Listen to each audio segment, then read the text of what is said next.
Hey everyone, and welcome back to the Firefighters podcast, where we seek to develop, inspire, and motivate the world of the emergency services operator through a series of wide-ranging conversations. Now, before we go any further, just hit that rate, follow, or subscribe button on whatever platform you're listening to. It's a key performance indicator for us and helps us reach even more people. Now, here's what we've got for you today. We should embed in every firefighter the reasons why.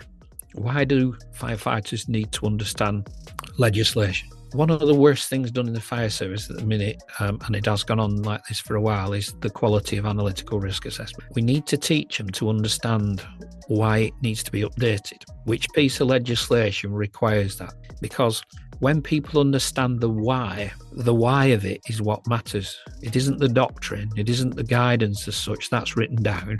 It's the understanding of why they need to understand that doctrine, why they need to understand that legislation. You can have all the information in the world, but the key point to it is whether you understand that information. Information in first stage of situational awareness, but the understanding of it is the critical phase. Do you understand the information that you're getting? Because if you don't, then you can't anticipate properly. When I look back at the service, when we set off with, yellow plastic wet legs, shared gloves, no flash hoods, cork leather helmets, it was a different world. And so we move through the busy periods of life and look back at it and think, oh my God, shoveling fire debris out of windows. After retiring in 2011, in the February, in the May, my wife, Pam, was diagnosed with non-Hodgkin's lymphoma. Had I caused that by giving her my dirty overalls and T-shirts after jobs from 2002 to 2022, 68% of all the firefighter deaths were cancer related. They did a survey within San Francisco's fire department. There's an increasing number of them being diagnosed with breast cancer. 16% of the department's firefighters are women, and of that number, 15% between 40 and 50 years old have been diagnosed with breast cancer. Now that's 6 times the US national average.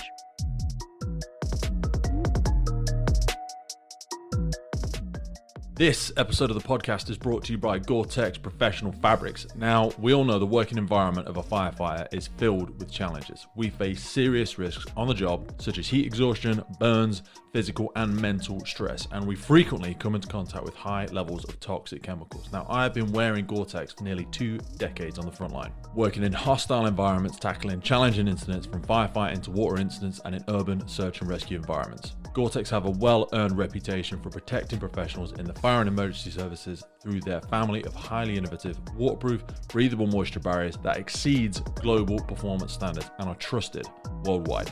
Gore-Tex, going further together.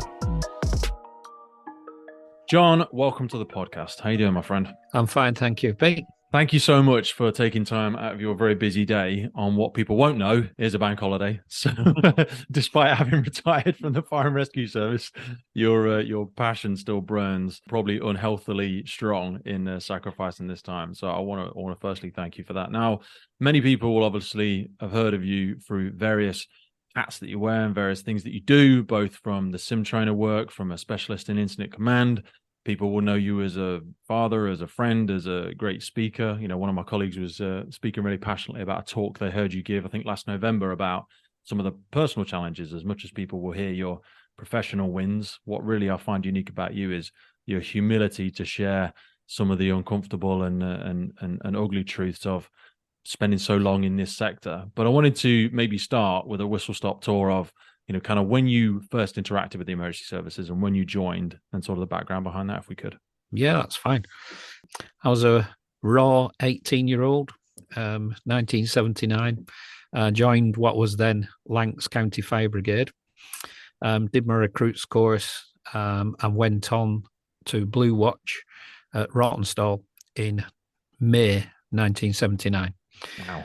Moved across a couple of watches at Rottenstall, and then in 83 I transferred out to Burnley because I wanted to be busier, and I was, and had spells of acting leading fireman across the 80s at a number of stations, and then went to Bacup, which is my hometown, as a leading fireman, and then as the sub before we changed to role. I stayed there for 18 years, running a day crewing station, spell as station commander, and then went on the middle manager development program, got the station commander role, and then moved into training department. So many of them find their way into the training department, don't they? Oh, we do. That weird passion, you end up wanting to pay it forward in a way. Yeah, I really enjoyed it, actually. I was put in charge of incident command training development because back then, 2008, the third edition of the incident command manual brought in some new elements regarding competence that nobody had anything down for. Yeah. So we had to develop policies and procedures and the training that underpinned the two development programs. So I did that and then retired from ops as a flexi duty station manager B or old money ADO in February 2011. And that's when How I weird set does up it think to be SimTrainer. retired 12 years now? Oh, it is weird. It's really weird. Because you're still so heavily involved in the weird thing. Yeah, it does go really fast. Time has gone so fast. I mean, setting up SimTrainer was meant to be just something to give me something to do. And then it grew arms and legs. and started running, you had to chase it. Or it started chasing you. It did. Yeah. So, yeah, really weirdly, actually, because predominantly I worked for Peter Stanley, who's a training provider like myself in Kent. And I learned a lot of good things from Peter about business. And I'll always be grateful to Peter for the things that I learned from him. And I was predominantly doing Fire Studio training, the simulation software that I seem to have quite a knack at. Yeah. And then in 2016, I decided for reasons, stranger reasons, shall we say, I wanted to go on my own. And over that period of time, I'd already drifted into aviation. I was working with about 10 airports at that time. Wow.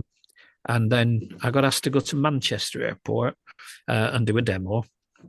And from that, asked to do some incident management training. And from 2016 to now, we've now worked with 62 airports. So what is it about airport firefighting? Because there's a service I've worked for in the past where obviously we had an airport as part of our patch, and there still seems to be a real separation and silo effect that comes with firefighting on airports. And it's not because bad people or, lack of desire to engage with, but there seems to be a very weak muscle of understanding from my limited perspective from the public fire and rescue service versus the private sector, risks and understandings and that whole airside concept of what actually happens in aviation. Yeah, there is. I think there's two things really. There's a misunderstanding about the legislation. So a lot of local authority officers believe that they're going onto an airport and they are it, if you will. They've got the legal authority, which kind of completely ignores the powers that aerodrome firefighters actually have laid down in legislation. Okay. So within the air navigation order, there's a regulation in there that very, very clearly states what legal powers aviation firefighters have, and they're quite powerful. So the approach really going forward needs to be one more about working together and not making this assumption of command. Okay. And the second one is that the airport firefighters, aviation firefighters, work under tremendous commercial pressure. Where that's the thing, we're a little bit caveat, aren't we, in this fact that sometimes we get pressure from the police about opening up highways because it's the old £1 million an hour analogy.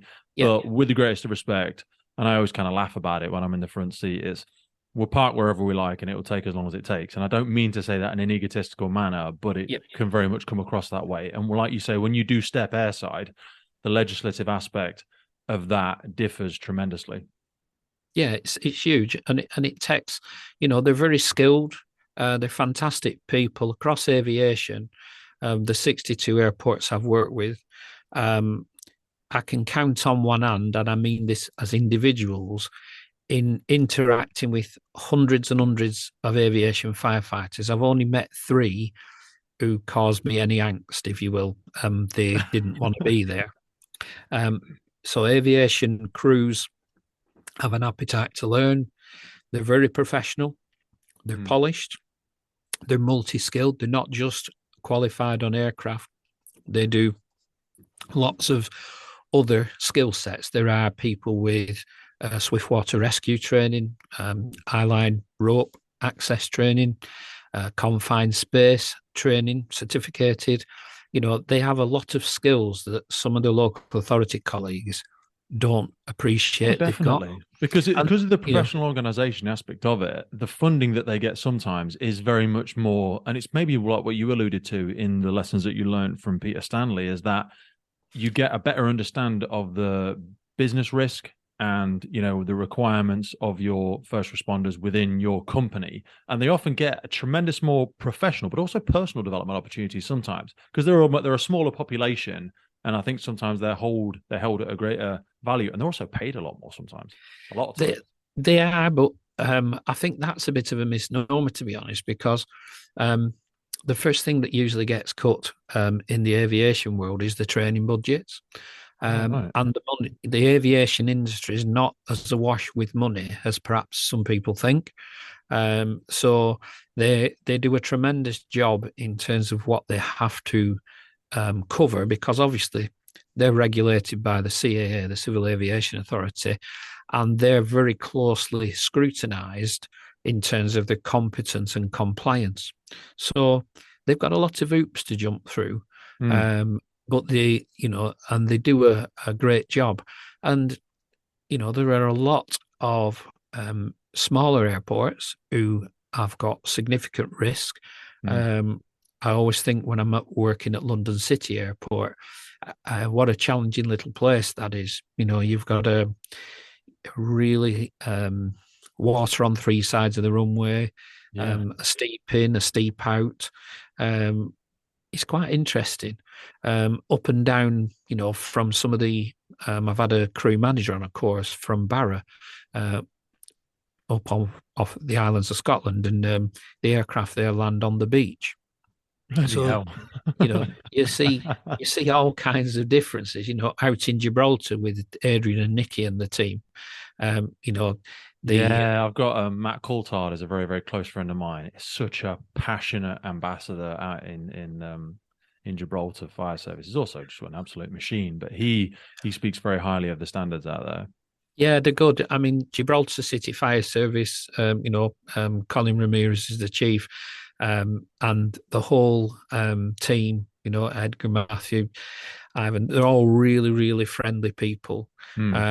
And they make you feel so at home. But both the airport and the city service are so professional. And, if you look at the risks that we manage over here in the UK, they've got very limited resources. There's no cavalry to call on, and they do a fantastic job looking after Gibraltar and Gibraltar Airport. They're fantastic people. We had a gentleman on, Martin Bromley. Have you ever heard of the Human Factors Aviation Yes. work that they do? Yes. Yeah, Martin obviously lost his wife, Elaine, and he's flies the Airbuses and other things like that. And he was a great ambassador for bringing some of that more holistic training, both from command and challenging authority in an appropriate manner.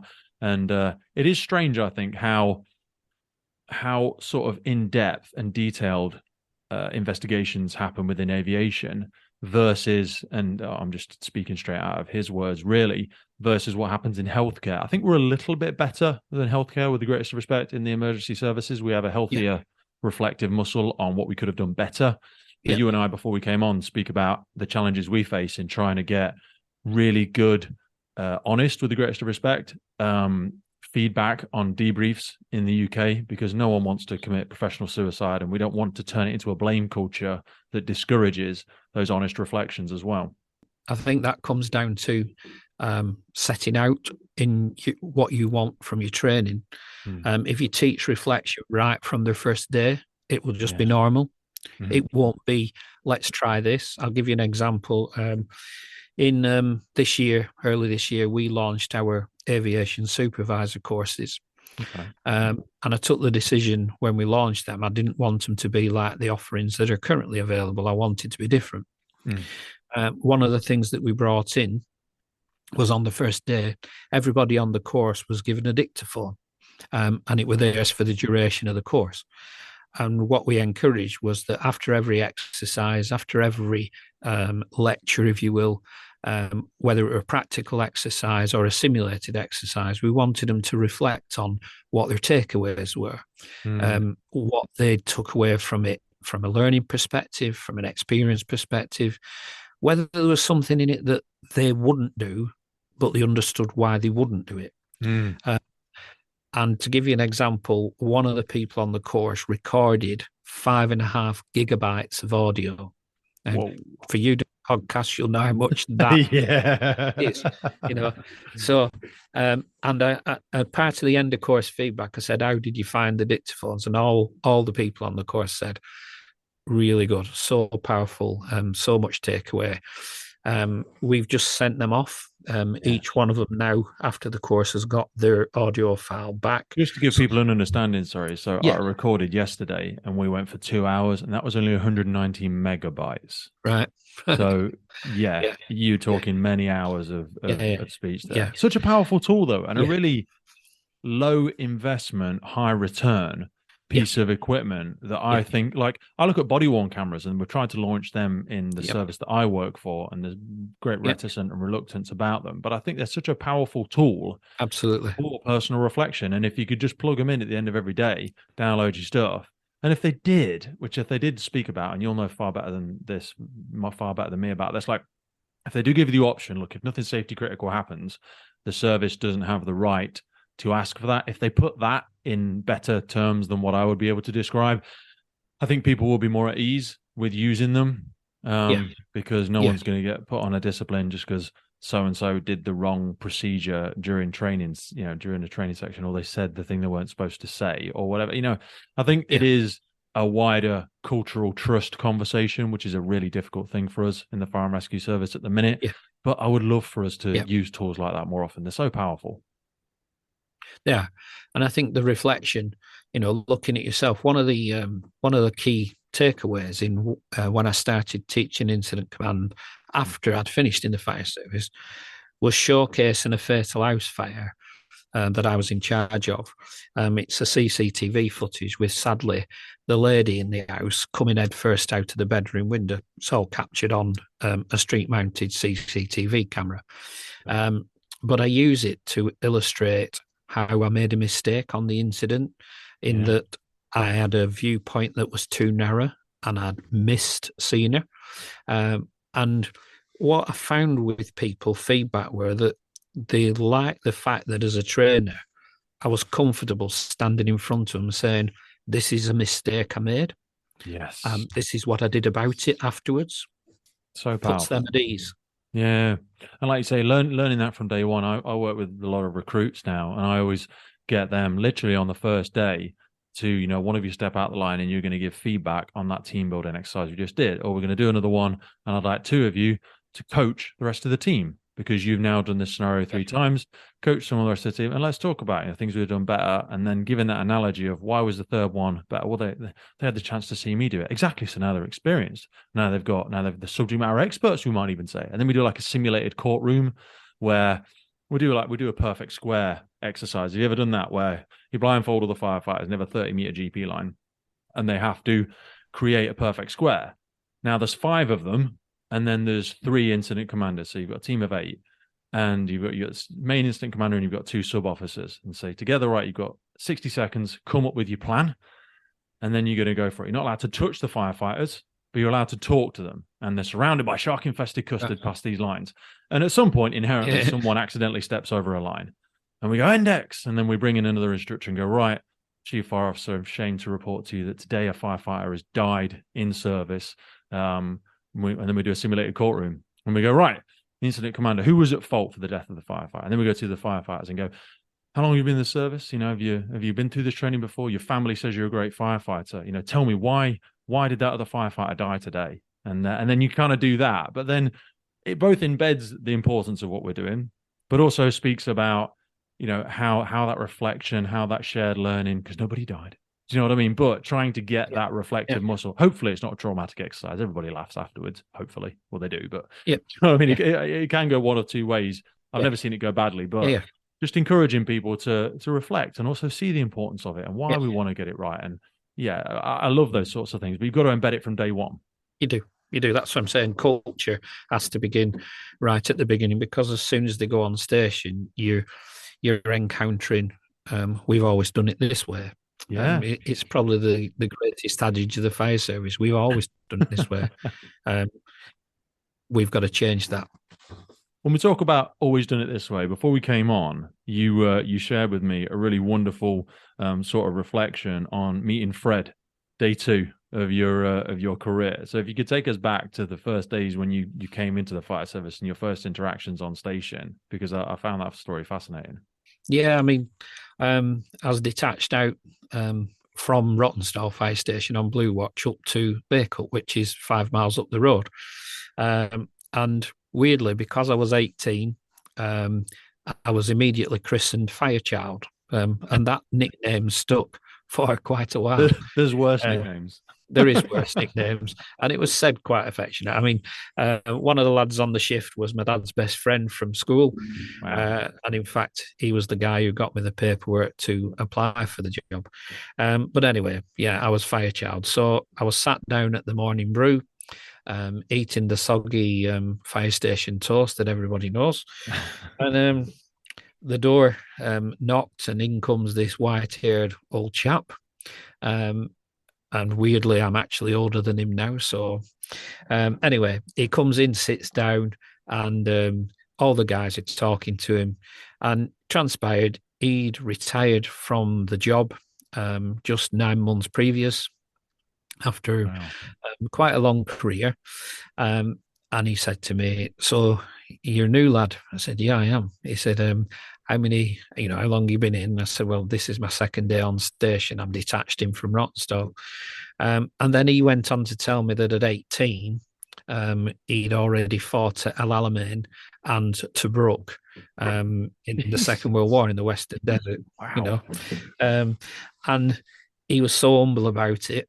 And he joined the fire service then in halfway through 1947, and served to the end of 1978. And just such a character, and just left me with my jaw on the floor that this guy who looked really old at my age had been in a foxhole, during the Second World War. Quite amazing. So surreal. And in fact, it is. I mean, I just thought of another one just quickly. The guy who taught me to drive, he'd been in the Fleet Air Arm, and as an 18-year-old, he was he'd been to Nagasaki in Japan 2 years after the atomic bomb in 1947. Lord. And so these people were giving you stories and backgrounds when they were your age, but it was really difficult to see that they'd been your age. Yeah. How do you reflect on character when you think about people like that? Because I think that can be used in a positive, but also comes with certain negative connotations, where you hear people now speaking about, oh, it's not like it used to be, and they don't make firefighters like they used to. And I think that's both for good and for bad, because we speak lovingly most of the time about the good interactions that we have and the people that we aspire to be like and the people that we really, place on a pedestal, but we miss all of the stories of trauma that some of those individuals didn't fit through that narrow gap, of almost a look. I don't want to say lucky, it sounds disrespectful, but a lucky experience where they can reflect positively on some of the things that they've been through, but we don't hear the stories of the graveyard. And I don't mean the graveyard as in people that died, although there was many, the graveyard of people that weren't able to make it through with a healthy mindset. So I suppose the question I'm trying to articulate is that those people had tremendous character. They had very calloused minds about standards and the mentality of work ethic and values and integrity, but they had to go through some harrowing experiences to develop that mindset. So I don't think it's realistic that we can expect people to have those same experiences. But how, as you now continue to operate in the services and probably still meet people in their first few years of their career going into incident command, how can we simulate an environment like that? How can we try to create similar values and characters with a whole different landscape, I suppose, now. I think there's got to be an appetite for change. Um, that's got to come from the top. There are people who've got agendas, their own agendas. What we've got to do in training is be honest with people from day one. The reality of any emergency service role, police, fire, ambulances, some people are going to see a lot of really nasty things. And by luck of the draw, some people won't see as much. I know of a 25-year sub-officer who'd never had a fatal fire incident. Wow. He'd had a lot of RTC fatals, but never had caught a fire incident fatality. And he was on call. So, the amount of time he spent on call back then was significant. You'll know yourself, on call. The people who do on call don't do it for the money. They do it out of a desire. I always say they do it for the outcome, not the income. They do it for what it stands for and being part of that community. Because the minimum when I joined was 84 hours a week. That was the minimum you can give. And I know now, I think you can give 24 in certain services. Yeah, that's right. Well, the full cover people who were on 168, they were picking up lots and lots of jobs. But the point being is that we have to be honest and not elaborate. We have to understand that there are significant events going to happen, and we've got to make them look at the learning from it and manage the traumatic side of it. And there is much more in place now. The critical incident debriefing, that side of things for my first 20 years didn't exist. It was just basically that canteen kind of black humor after a job. And what blind look what learnings you could take accidentally or luckily through that. And people couldn't articulate themselves perhaps as well back then. So you had to kind of read between the lines of what was the good, the bad, and the ugly. Yeah, I was very lucky as well, Pete, in that I had my first my first two sub-officers and my first rider station officer were both, all three of them were very good at, if you wanted to learn, they went out of their way to help you learn. They took you into properties, into scenes, and explained what they'd done, why they'd done it, what they'd thought of, what they'd considered. And I think that's our job now. You'll know yourself that the frequency of incidents everywhere across the country has dropped. Call management processes, the way things are being done, the amount of turnouts that people are getting has dropped. So the consequence then is that simulated events become important. But the most powerful of those is when it's based on a real event. So if we use, for example, a tragedy like has happened earlier this year in Edinburgh at Jenner's, or the Balmoral Bar, or any of those where we've lost firefighters, Paul's Airworld in Manchester. If we can exercise against that and then look at what went wrong and the reasons why, we should embed in every firefighter the reasons why. Why do firefighters need to understand legislation? As an example, one of the worst things done in the fire service at the minute, and it has gone on like this for a while, is the quality of analytical risk assessment. Now, without getting technical, we need to teach them to understand why it needs to be updated. Which piece of legislation requires that? Because when people understand the why, whatever it is that you're teaching, whether it's you teaching USAR, Swiftwater Rescue, the why of it is what matters. It isn't the doctrine. It isn't the guidance as such that's written down. It's the understanding of why they need to understand that doctrine, why they need to understand that legislation. Is that one for, I'm going to embarrass myself now, but is it Section 4 of the Health and Safety at Work Act for analytical risk assessments is a pivotal one, isn't it? For inviting other services or other people that might enter our place of work. Would that be one example? There's sections within the Health and Safety at Work Act. So, Regulation 7, but the Management Regs 99 where it says in 3 that it should be suitable and sufficient, and that where new information is received or circumstances changed, it should be updated. Mm-hmm. So it's just giving them this understanding that mock courtroom that you talked of, if they ever end up in court being questioned as part of an inquiry, they've understood that the importance of it. It shouldn't be viewed just as it's a tick box exercise that needs doing, because sooner or later it won't be a tick box exercise.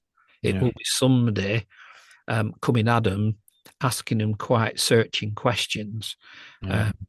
When we're teaching, when I say, all my tutors, I'm blessed with a really good associate tutor team. Every one of them are all 30-year. And I've got everybody from deputy chief fire officer down to station managers, group managers, area managers. But I kind of stress, and again, I can pick this up off yourself, they're really good people in terms of standing in front of people. They can connect with a room. They can empathize with a room. They can get the best out of people. But I also want them to teach the understanding of the why of everything. If we do that from day one, we'll end up with people who will naturally look for the why as well. If they haven't got the answer to the why, they'll look for it. I'd love somebody to do an adaptation of Simon Sinek's work in application to fire and rescue services, because I always try and push people towards his book. Have you read Start With Why? No.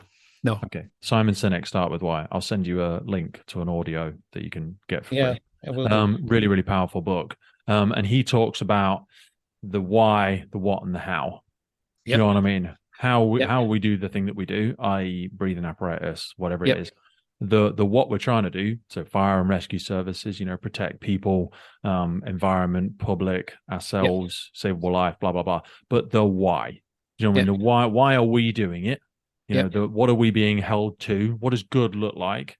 And why is it important? Is it just because, our moral compass points us in that direction? Probably not. That's bollocks, because everyone's moral compass is a little bit different.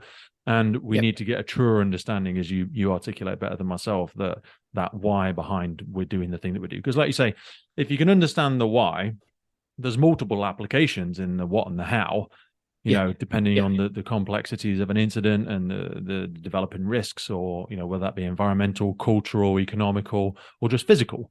But understanding that what it has to start there, I think with so many things, and where it struggles with embedding training, because we just go straight to the what. You know what I mean? And then people go, just because I said so. Because maybe that instructor, and I include myself in that, doesn't perfectly articulate, as I've just demonstrated. I don't always get the why correct. And if I don't understand the why, there's more potential for the what and the how to be lost. Yeah, I can give you an easier example. Embedded in the fire service on most incident command courses now, you'll hear people say, I'm going to do a 360. And so a simple question to that is, you're going to do a 360. Explain the why then. What is the why of the 360? What are you looking at? How are you on the assessment sheet? That's why I do it, John. It's on the sheet. Yeah, it's ticking I've a got box. to do it. It says I've got to do it. Yeah. Now, one of the things that I've taught for a number of years now is that there's 3 main impacts on a 360. When you're looking at let's imagine a tourist property, and you're stood at the front door looking at this front bedroom, first floor bedroom with smoke coming out the window. Okay. To your viewpoint, that is the here element of the incident. That is the here impact. That's what you can see stood at the front door. The there element is round the back, what you can't see. So you're sending your crew manager or a firefighter round with the radio to look at what the back of the property looks like. Is there anybody hanging out of a window? Is there any access that's easier than the front? And then the beyond element of it is the potential for, say, lateral spread into the roof space through the tourist row, common roof voids. Yeah. The point is that when you're talking about a 360 and you start to break it down into the here, there, and beyond element, whatever the incident is, it makes people think about what they can see, what they can't see, and then anticipate the effect of those in terms of where the incident could go to. So teaching the why and breaking the why down then leads you into, well, how am I going to manage entry at the front, entry at the back? How am I going to protect the roof space? What have I got to do that? Yeah. You know, and then linking it to your situational awareness. Where's the incident going to be in 20 minutes? If I've got the how right and I've got the resourcing right, where's the incident going to be? Do I need to forecast something else into the equation? Because if it's running through the common roof void and I haven't asked for an aerial, or I've asked for an aerial and it's not going to be here in 20 minutes, I need something else in place. So that for me is the why. I always think of analogy of a big hug. That's why I always try and say to people sometimes, I say, as soon as I get to an incident, I want to give it a big hug. And if I can't wrap my fingers around it, then I need to get others. I need to, increase my span of control. I maybe need to sectorize it. I need viewpoints. I need perspectives. I need other things so I can close my fingers around this. Doesn't mean I'm overly in control as such, but it at least means my comprehension and my data points, my information metrics that I've now got in my head, I feel like I've given it a big enough hug. So that's front, back, side, surrounding properties. Just get some eyes on the voids, whether that be thermal imaging cameras, drones, whatever it might be. Then I've given it a big hug and I've got trusted. If I can't hug it, then I need somebody at the back, holding my hands, and we can have a single point of conversation where collectively we've got our arms around it. Do you know what I mean? We're starting to feel like we're in control, because there comes a point, and this all comes back to confidence, I think, as well. Like, past a certain point, more information isn't going to help. You need to you'll have like a trigger point in your mind where you've got enough information balanced with your own level of confidence and, experience or whatever it might be, to then put in place a strategic and or tactical approach to what you're doing. But some people have a desire for more and more information, which if you've come from, and I think about sometimes a direct entry, if you come from the private sector, sometimes you have the gift of time where you can contemplate and come back to it tomorrow and get a bit more information on this or that before you make a decision. We don't always have that privilege. No. So you need to try and get enough pillars in place to give it a big hug to make some initial decisions. Because if you don't, your crew, your team, the public their confidence in you will start to hemorrhage and they'll start self-deploying. Yeah. I think the other thing that's really important when you're talking about information is you can have all the information in the world, but the key point to it is whether you understand that information. There are many instances where, and you'll know off MDTs, that you get an hazmat incident and people will print off a safety data sheet. And yet they actually can't understand what it is they're actually reading on there, the physical properties, the key elements of information. So information in first stage of situational awareness, but the understanding of it is the critical phase. Do you understand the information that you're getting? Because if you don't, then you can't anticipate properly. The next stage of situational awareness, anticipation, you're not going to anticipate well. So having the focusing that's why I'm going back to why. Understanding information is the why. You can give them the information, but we need to train people to understand the information they're being given, and then that will naturally develop anticipatory skills. I also think that comes into learning how to ask better questions as well, which I don't know if that's something I've never personally seen it specifically taught or coached. We give people a whistle-stop tour of, ask for risk critical information, what's a hazard inside that, but all this sort of stuff. But I think of it in life as well, if you learn to ask better questions, you'll get better answers in life in general, and this comes from my time from like Six Sigma and complex problem solving when I worked for a big manufacturing company, and it was all about asking better questions. Because if you can, when you've really specifically identified the problem, and a problem is a deviation from the standard, and if you can really articulate the problem, then you can form some very specific questions to the subject matter experts, in that analogy, the people on the production line, asking better questions of the problem. Because otherwise we get to incidents and ask very big, wide, brushstroke, vague questions. And then we do get given information, whether that be from a mobile data terminal, from the subject matter expert, from the homeowner, we don't know what to do with it because it's Yep. just they've just told us lots of stuff. Yep. Do you know what I Yep. mean? Yep. They go, have you questioned the homeowner? Yeah, I've questioned them. And what did they say? Oh, they said A, B, C, X, Y, Z. They spoke about their brother-in-law and their nan. And what am I supposed to do with that? You've not asked a very good question. No, but I have questioned them. Yep. It's asking the right question at the right time. That's the important point. Yeah. You've got to ask the right question at the right time. And then, like I say, we have to make sure people understand whatever snippets you're giving them in training on an incident, it's the check. Do they understand what it is? What that info, if, I go back to what I started off with in aviation, the air navigation order. Regulation 217 of the air navigation order gives specific powers to aerodrome firefighters. Well, if I tell a local authority fire officer that, he has to understand what that means. If he doesn't, he'll just carry on working to the assumption that he's already got, that the Fire and Rescue Services Act gives him the power to do whatever he wants. Yeah. And that's not to say that he can't, but that aviation firefighter has got, that fire officer from the airport has got all the legal powers he needs to work on that incident, rescuing people, fighting fires, dealing with hazmat incidents. He doesn't need the local authority officer to say, right, we're taking charge straight away. Yeah. It should be through agreement, the Jessup shared principles. situational awareness. Yeah, it's the JDM, the powers, policies, procedures of the joint decision model under Jessup, that the local authority understand aviation have got a set of powers for dealing with aviation incidents. It's just back to the why. Do they understand that? Why is aviation so different? Because we've got a little bit better with railways, haven't we? We've got better at speaking with them, working more closely, understanding the complexities and the risks and the outcomes of certain decisions. When it comes to rail, I feel like we're a lot better there. Why is aviation such a black box for us?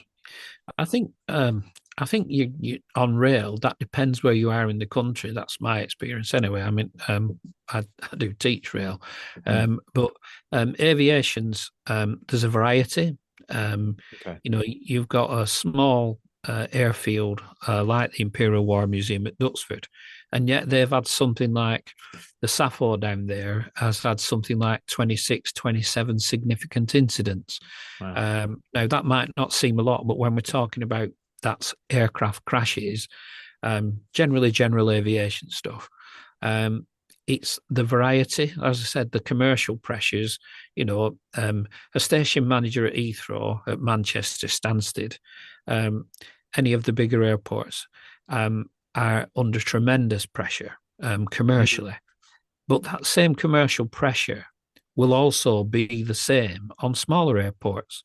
The scale, the activities, if you will, the complexities at Heathrow, for example, you've got the cargo, you've got huge passenger terminals, you've got a huge amount of movements. Have you ever met Steve Bartlett? Yes, I know Steve really well. Yeah, Steve's been on the podcast. He was episode 158, yeah. And he gave some wonderful insights to it. Yeah. And I found that a really eye-opening conversation. Yeah. No, Steve. So Steve's at Gatwick. His brother Dave is at Heathrow. That's such a weird family, isn't it? In a great way, because they've got 3 generations of on-call in their family as well, I think. They have, they're all at the same station, and their dad was, and great guys. And aviation's a really nice industry, full of good people. But I think the local authorities, a lot of people aren't exposed to it. They might spend their career never attending at an airport or even an airfield. And it's one of the issues, actually, that concerns me, because the firefighter cancer risk that everybody's kind of becoming aware of now through the FBU project, the bit that's missing from it is the particulate risk that airports present. So, we end up with local authority crews going onto an airfield, standing by on an incident, potentially not even firefighting, and yet there's a set of risks there that they're not aware of. Yeah. I put that into context, VP. I spent 32 years fully operational. I was never not operational in all my career. So even when I was in charge of the training side of things, the ICS training, I was still a flexi and tipping out on my pager. Mhm. And after I retired, I was doing some work at Edinburgh Airport with a good friend up there, Kenny Pierce. And Kenny took me around a 777 cargo aircraft. And it were like going back to the first day at school. There was Yeah. that much learning, and that was just one aircraft. So yeah, it's complex, and the rail's complex. I think some services are really good with the rail, and some aren't. Mhm. And you can extend that out. There's services that have a lot of dealings with the marine environment. Yeah. Others don't. The wildfire environment, classic one there. Where I am, we have some seriously large moorland incidents. And within the same service, there's people who come over to them and they're gobsmacked at the size of them. So, Yeah. yeah. Like I said, just the Aviation, ability to access some of these complex transport vehicles and stuff like that, even if that were just a simple one that came down in someone's patch, yeah. some people just don't know how to get into them and the hazards that are involved in them. No, They think they'll just smash windows and yeah, bastardize RTC approaches, which simply yeah. will not work. No, no. Even the infrastructure itself presents challenges that most people, aren't usually aware of, shall we say? Mm, When you start chatting about, the traction systems, people are not usually aware of the infrastructure, simple signage, yeah. understanding how how things work. I think That's that should be an extension of, you see some of the apps that are out there.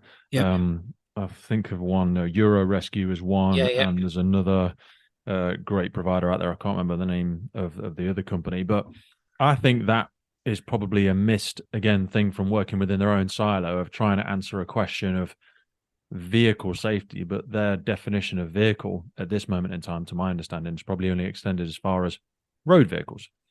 But yeah. I think it would be a great build for them if they found subject matter experts to work with.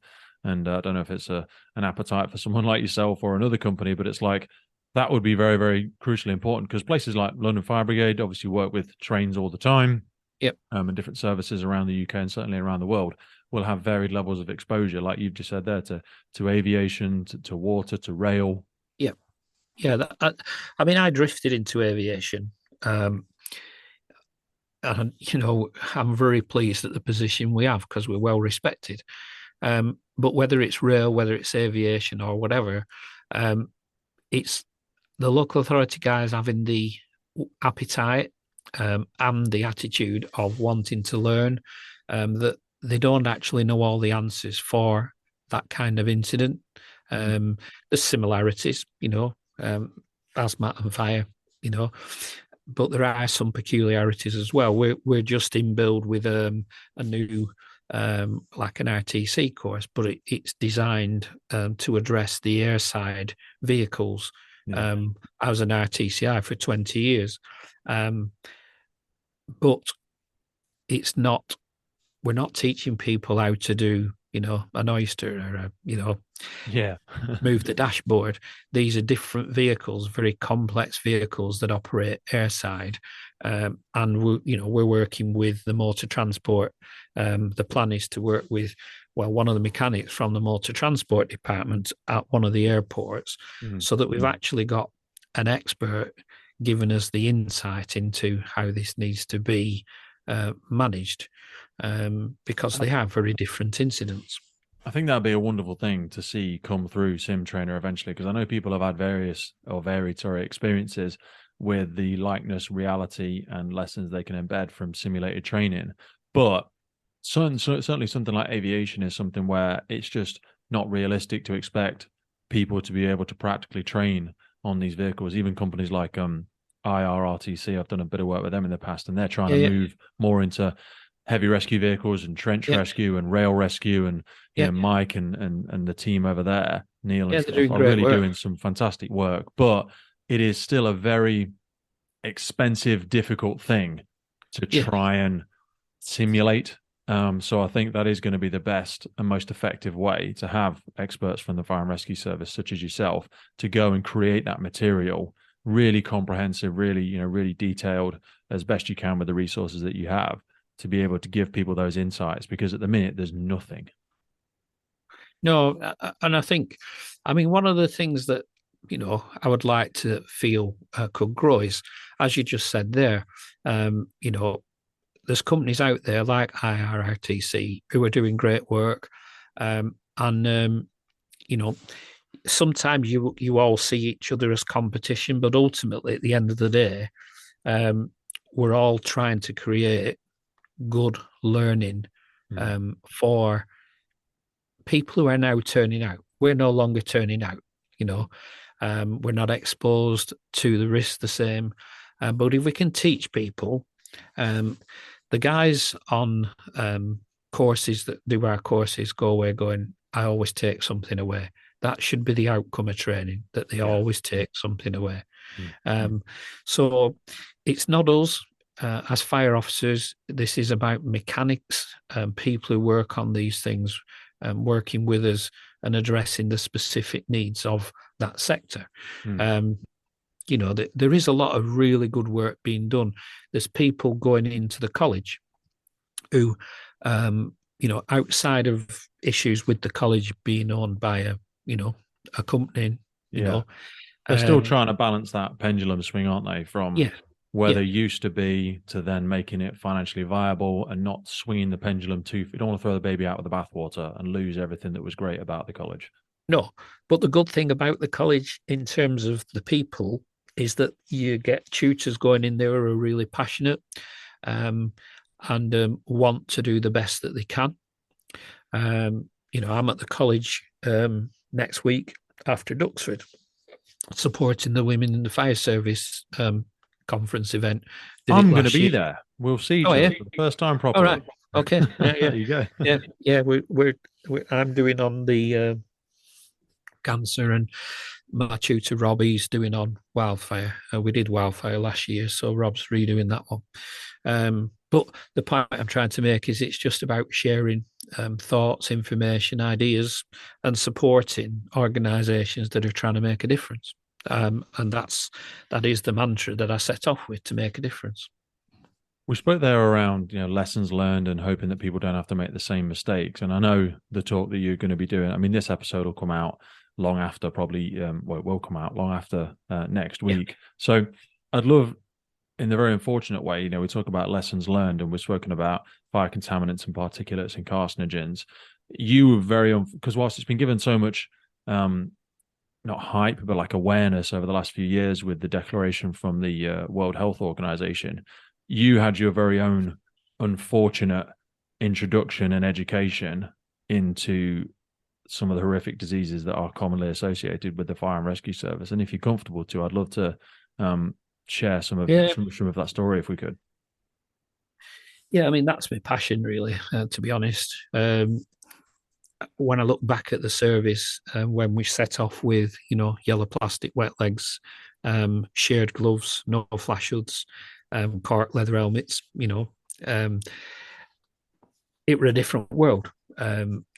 And so we moved through the busy periods of life and look back at it and think, oh my God, how many ceilings did I drop without any kind of protection over my face? Shoveling fire debris out of windows, dealing with all kinds of different incidents. So after retiring in 2011, in the February, in the May, my wife, Pam, was diagnosed with non-Hodgkin's lymphoma and quite an aggressive B-cell tumours that she had, 3 of them in her chest. One of the things that after the IARC reclassification to make firefighting a class 1 cancer risk was a worry or a concern, because I'd thought it and I asked questions about it.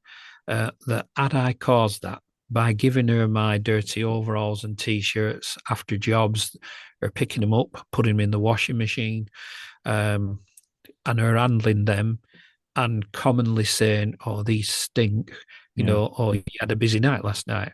Now, you replicate your time on call, and anybody on call, flexi duty especially, going home with smelly kit.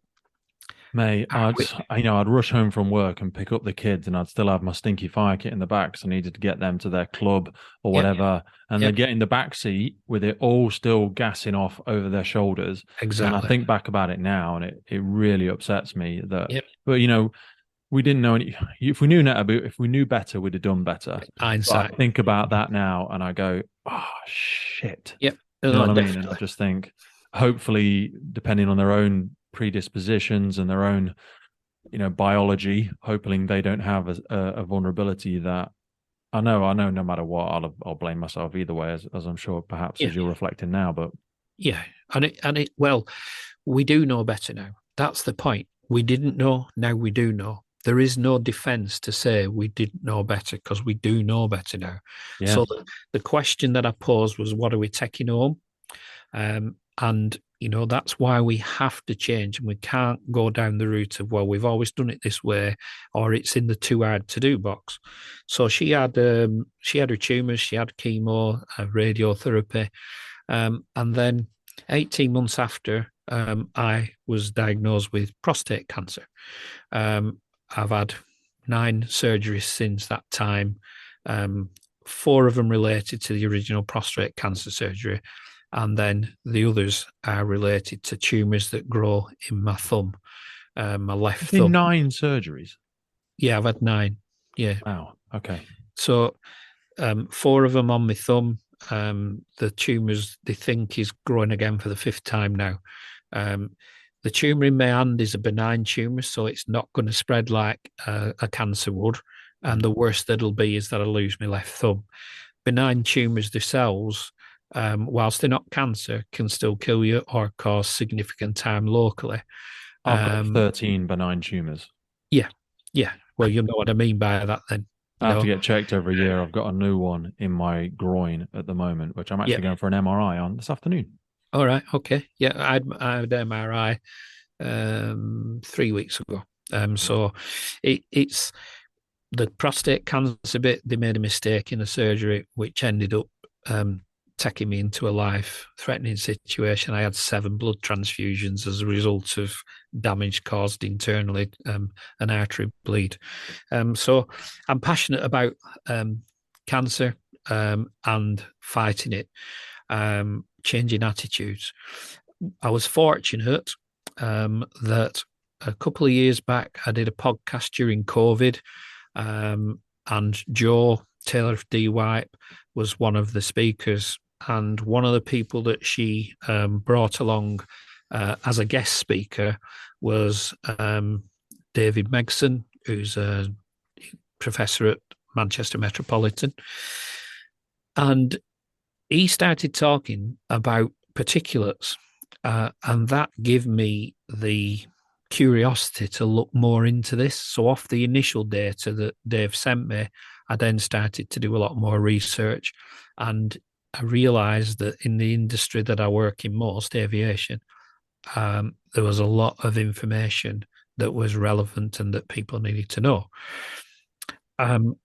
Going forward, my good friend Alistair Cooper, who's the managing director of Terberg DTS, he's quite a philanthropist, is Alistair, and a real strong vocal supporter of protecting firefighters. So Alistair paid for the seminar last November that we held at Cranfield University. We had 6 speakers. We had Kathleen Feeney from Prostate Cancer UK. We had James Clark, who he was, I'm not sure he still is, Bedfordshire Fire, but he works with Joe at D-Wipe. Obviously, Joe's coming on the podcast, actually. Joe, I was Joe, speaking with yeah, her yesterday. She's on my list. Yeah. yeah. So, yeah, lovely girl, does a good job. Has put a lot of time and money and investment into developing products that do a job, a proper job. And we had a couple of other people, Ian Gavin from Scotland, and then we had Martin Green. Now, Martin's an ex-London fireman. Martin's got a terminal prostate cancer diagnosis. And when Martin did his speaking, it hushed the room. It completely hushed the room. We have two guys, Charkel and Ulrich from Norway, who came along to explain what the model in Norway was for the reduction of contaminants. And in fact, we're meant to be going to Norway this summer to film that at Bergen. We had 140 people come along, 41 airports, about 12 fire and rescue services. The sad part, if I'm honest with you, Pete, is I'd reached out to the ambulance service through Nauru. I'd reached out to the police and the Police Federation, and very few people from those organisations attended. We had one team leader from ARC come along. It was really good to see him. We're going to run the seminar again, I think. It's likely to be February 24 when we do it. We're hoping that we can get the numbers up to over 200 and keep pushing the message. And one of the things that I want to do with that is showcase the good work that has been done. One of the things with aviation, to the local authority, when the FBU set out the terms of reference, the project with UCLAN, obviously because they're not representative of aviation firefighters, aviation wasn't included in it. So the disease and cancer registry didn't include aviation firefighters. So they were late to the party in terms of knowing how to deal and protect themselves. But they've been fantastic since the seminar. They've been fantastic in the uptake of changes that they've made. They've all really grasped the nettle and are working really hard. And yeah, you mentioned Leonardo previously to me. Leonardo Helicopters in Yeovil, the team there led by Neil Smith. They're doing really good work right across, trying to spread the message across the site, as many others are. But the consequence is that we're now uncovering more. Every day, there is more and more data coming out from across the world. But sadly, and I learned this last week, we still have some senior officers going on to stations saying it's a load of rubbish. I don't believe it. It's not true. It's bunkum. Really? Yeah. This is, there are still groups. How much of that? Because you spoke about grasping the nettle there. Yeah. And it is a prickly nettle and it's a very uncomfortable truth to realize that, whilst it's not easy for you and I to stand here and say we've learned lessons and we continue to learn lessons, when that enters into the financial sphere of embracing change and all of the infrastructural mechanisms that requires, some people will start to realize the gravity and enormity of what needs to change. And both from a cultural, equipment, infrastructure perspective, sometimes that is a big enough lever to tip people away from embracing the change. I love to believe that it's lack of education, but as you know better than me now, the enormity of data is quite undeniable. Yeah. So I can't hide behind that belief in lack of education anymore. I have to start to come to terms with the fact that it is reluctance due to cost sometimes. That's exact. Finances. There are people telling me that they've made significant changes. I'm not going to name the places. No, of course. And yet I see photographs showing that nothing's changed. They're still posing for photographs. Like you'll see photographs from attack vent course, and the guys are stood there in absolutely minging fire kit, clearly just come out of a unit, and they're posing for a photograph. And they're missing that the polycyclic aromatic hydrocarbons are off gassing right underneath their nose. You Yeah. know, they've took their flash hoods off, so their neckline's exposed. I Um, know. there's so many, and it is finance. And yet, if we look at what's happened in America and Canada, where we've got presumptive legislation now passed, it's only when we start moving in to see court cases and that they're found wanting, because, Yeah. go back to the Health and Safety at Work Act, we This is now it. know that the risks exist. So at the end of the day, we have to be doing something about it. But what does that And look so, like, though? Does that look like, because there's culture? yeah, Culture takes 5 to 10 years to change, if not yes, longer. yeah, yeah. There's the stick, i.e., if I come and swab your neck and I see that you're, disregarding decontaminate, do I give you a disciplinary? No, And because that's what you don't want to get to. no, that's right. No, definitely not.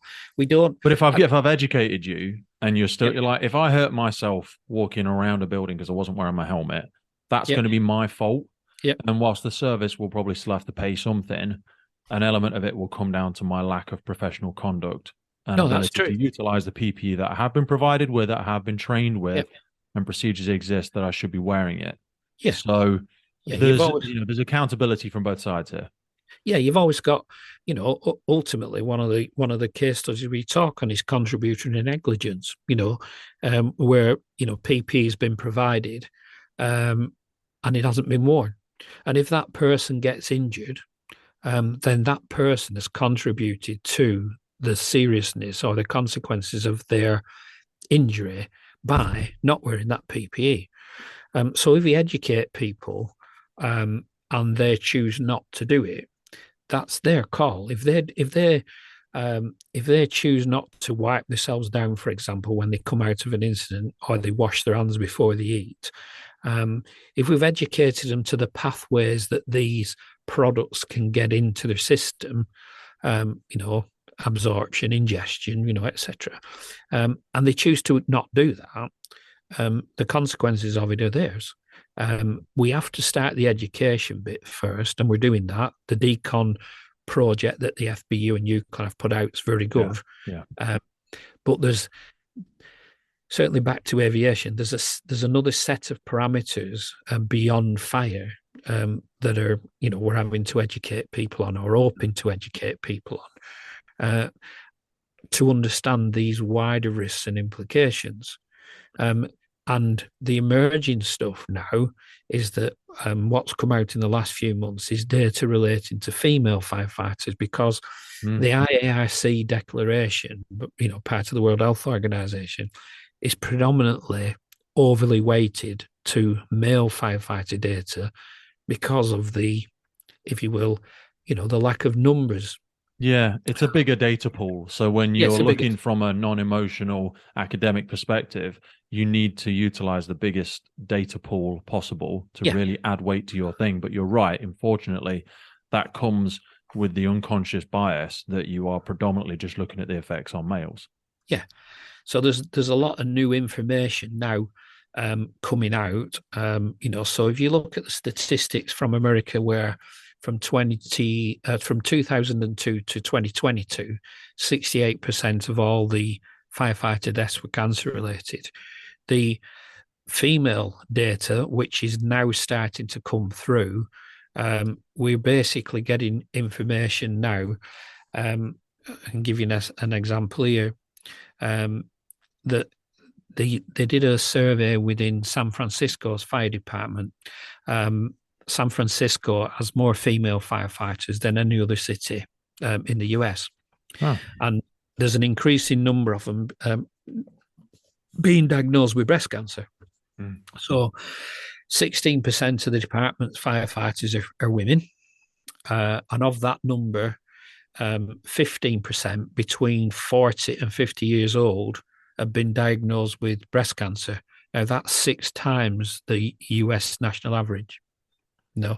So the statistics that we know for male firefighters is now starting to come through and be reflected in female firefighters.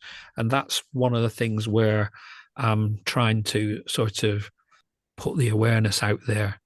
there are organisations overseas, academic organisations, the equivalent of UCLan, University of Central Lancashire, so University in Arizona. Professor Steck, Anna Steck, who's at UCLan, she has links across the world, and she knows most of the people. She's been on my list for the last 2 years. I'm still yet to get her. Yeah. Well, but Anna is connected to all these. But what we're trying to say with this is that, you know, we're getting more female firefighters, but also I think the really important one as well, Pete, to sort of build into your education, is that when we're talking about off-gassing, so polycyclic aromatic hydrocarbons and PFAS, and the carcinogenic products that are coming off fires, so your BTEX, you know, nasty carcinogens. If we go and drag somebody out of a property, so the fire service turn up, the B18 go in, they get hold of these 2 casualties, drag them out onto the front lawn, the paramedic turns up and scoop them into the ambulance. They're still off-gassing. They're still breathing out if they are breathing. Even if they're not, their clothes, their skin is off-gassing. So the cancer exposure, we have to recognise that risk is also to our partners. You know, 100%. if we've got a paramedic on scene, the back of that ambulance is going to stink of that fire debris. You know, that person. So we need to educate the other agencies that we work with. A classic one at the minute. And you'll know this from your time in the job. We've got electric vehicles who potentially in early stage runaway could be giving off fumes, hydrogen fluoride. Oh, mate, yeah. Neil Pedersen's episode about that was, and also Professor Paul Christensen was like, Jesus, we are not ready for this. Yeah. So what have we got? So we've got a non-entrap shunt. You know, let's say it's a T-junction, and we've had a car pull out, and the fire service hasn't been called because nobody's actually trapped. It's a medical entrapment rather than a physical entrapment. Yeah, so we don't call the fire service. So the police are there, and the ambulance are there, and the EV cell starts to go into early runaway, giving off what looks like white smoke, potentially. We haven't got a fire service attendant because we don't need them for cutting out. And yet we've got a new risk that's emerging, you know, that we've not planned for in PDAs. Well, we've not even planned for it. So even if we were there, and this is my concern, like if we were there, and this is something Neil speaks very far better than myself about, but like that third gate aspect where you've got the crowd downwind, but also if somebody is entrapped, should we be having as a standard procedure, you know, 2 breathing apparatus on standby at every road traffic collision with an EV? Because if it does suddenly go into thermal runaway and it starts to vent, how do we protect the casualty? Yep. How do we protect the crew? Because the crew needs to all get back. Crew needs to all walk away. They're not in CBA. Nope. They need to get back. So then you need to be able to put 2 firefighters in there with BA, either with a mist on, and you also need to be getting maybe a smoke hood on the trapped casualty to buy some extra time. And what? But I would probably still do it wrong. I'd do my best version, given the fact I've had greater exposure and greater experience of far more educated people than myself, such as you and Neil and everybody like that. But unless people listen to the podcast, or they're lucky enough to meet you or Neil or Paul, or they're just not going to get it out there. And we're in the quagmire of trying to put the procedures together, and I just think it's going to take so long. It's the problem I feel is Jessup as a principle is really good, and we teach Jessup on all our courses. But the reality of Jessup has to be that the other responders have to listen to what we're trying to say. Is that, you know, you still have police officers going into properties trying to rescue people when they don't actually understand the fire dynamics that's present. You know, they're trying to get into a property that they never actually get into. They're parking, you know, they'll park their police cars downwind in smoke, and moan about the smoke, missing that actually this smoke potentially has got a lot of nasty product in it. So I think when we're doing the education piece on firefighter cancer, we actually need to really try and make sure through partnership working that we're getting the message across too, especially paramedics, because they're up close and personal with fire victims. In the back of an ambulance, they're intubating, putting 100%. cannulas in. We need to get the message across to them. And when you look at the we don't want to get to the point where it's the paralysis of analysis, where we're doing nothing because we're so scared and fearful of this thing. But we're not saying that. We're just saying the shift in awareness and reflected in the PPE that these people are issued with. It's no longer a polite conversation asking a paramedic to put their helmet on so they don't cut their head. It needs to be part of their procedures. Why, if I said to you, you have to put a P3 respirator on because there's the suspicion of ultrafine particulates, which there is. They know, can't I just get under the casualty sheet? Won't that be all right? You're like, no, that's not going to be good enough, mate. But then we're saying to them, look, as soon as you've got them out, wipe your neck, wipe your face, blow your nose, and wash your hands before you eat. If that's all we're doing, we're making a difference. Yeah. So talk me through where you're at now. Sorry, just to close the loop on your family and yourself in terms of the physical challenges you went through to it. What are because we talk about people overcoming it or overcoming cancer or something like that. It's like, that's good, but the ramifications of that and the life-changing effects sometimes stay with us far longer.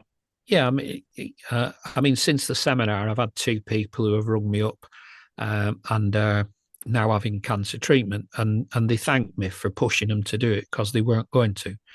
One of them in particular said, he said, you probably saved my life by being so forceful, and probably the lives of many of their colleagues, because that person will then become a champion for it as well. They do. I think, like I said, Anna's, everybody I've met, Abiana, who works for Steadfast, has been a supporter of the podcast. She was one of my speakers, and she's connecting me up with people. As I say, Joe and others, James, so many good people I've met. So where we're at, it put my wife through the menopause way sooner than it should have done. That's been a challenge for her. For me, as I say, I'll know in a few months. They're leaving my thumb for now. You'll know that watching and waiting to see just exactly what's going on. They'd misdiagnosed it once, so they're being careful this time.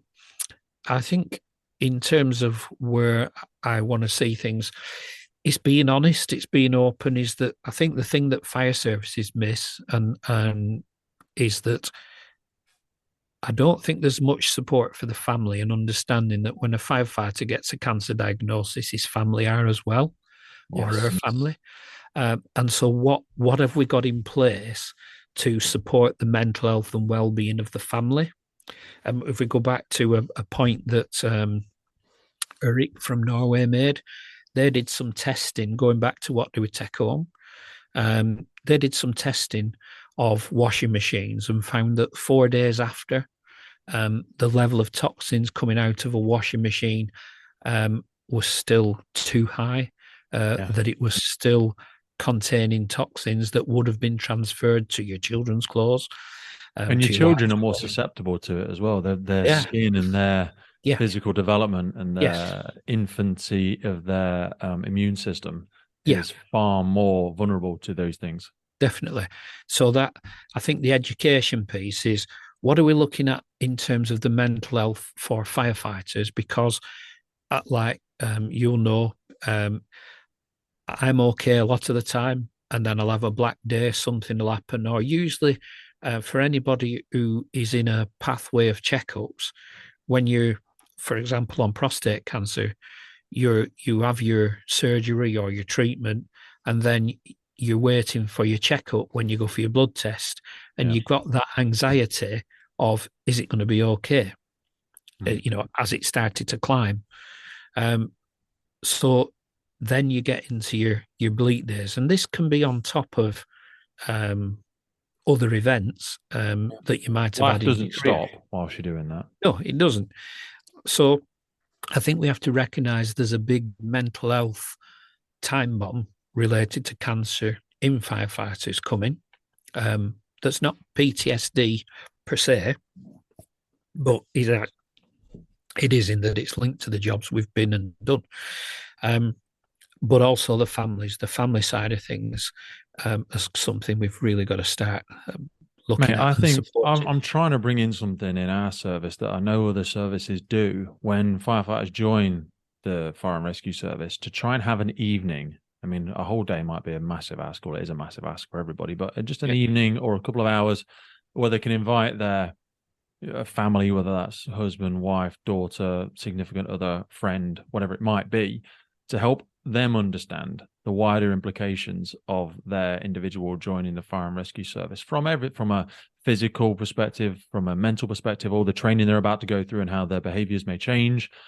Because it's always hard to recognize things in yourself, isn't it? So your loved yeah, ones will recognize a change in your behavior or a challenge that you've not that you're struggling with a little bit at the minute, far better than you will. And also that additional factor of, best intentions of washing your partner's clothes and yeah, these other factors, and being able to have that healthy challenge driven by experts, for want of a better description, or just the employer that says, you need to be doing these things at home. So it's not driven by the wife or the husband. It doesn't become an uncomfortable conversation at home, because these are the lessons we've learned. And even just being able to make them aware of, I feel it's sad that people have been in 5-6 years and their partners aren't even aware of the Firefighters charity and things like that. And I yeah. think we need to give that information to the partners, because echoing back to learning things and getting it right when you're first in the job, it boils my piss when our firefighters on our, rear creds or their BA stage 1 and 2, and they're just pop into the locker room to grab a snack, or I see them Yeah, eating something on a bench yeah, close by because they weren't prepared, or, training's yeah, intense, so I didn't get up in time this morning. yeah, And I've got non-negotiables on that, and I really will come down really, really hard, because I think you need to yeah. in those early days, because they'll embed that as a habit and a behavior, and they're not seeing it. They're not thinking. They're not because they're stupid or it's malice or anything. They just don't know, and they're not thinking. Oh, well, a lot of us don't know, and you'll There's see instructors doing it, yeah, which really is just there is an apathy. The apathy exists. I mean, the presentation I'm doing to the Leonardo management is one about apathy, and it's very simple. Is that it won't happen to me, yeah. or I don't actually believe it. We had, this is a fact. I had a reply from a representative of one of the UK charities who said she wasn't progressing anything in relation to it because she didn't believe it. Now, when we've got 32 scientists meeting in Geneva to create the reclassification, she knows more than those 32 scientists, like Anna Steck, who are professors I in know. toxicology, you know, and the challenges that we face, for me, the biggest challenges the fire and rescue service face is the on-call staff, Yeah. because you yourself know, your pager goes, you go into the station, you go out, you go to the bar and fire 4 hours, you come back. You don't get showered at the station normally. You do it when you get home. I'm late for And work. I've got to get yeah, home. I've got to get to work. I've got yeah, to do this. I've got to pick yeah. up so and so. And very rarely have you got a full set of clothes and underwear, back on the station. Your flexi duty officers, station manager B, group managers, area managers, ADOs, DOs, whichever title you want to tag to them, their pager goes off. They go out to a job. They shouldn't necessarily be going in like the BA teams are, but there No. are occasions when they are exposed.